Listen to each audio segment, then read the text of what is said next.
Hola, soy Santos Tuz. El día de hoy seguiremos aprendiendo más preguntas para entablar una conversación en lengua maya. El día de hoy aprenderemos a preguntar ¿de dónde eres? ¡Vamos a aprender maya!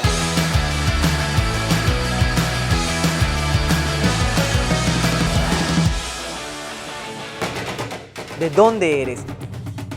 Tush akahal, tush akahal, tush akahal, tush akahal.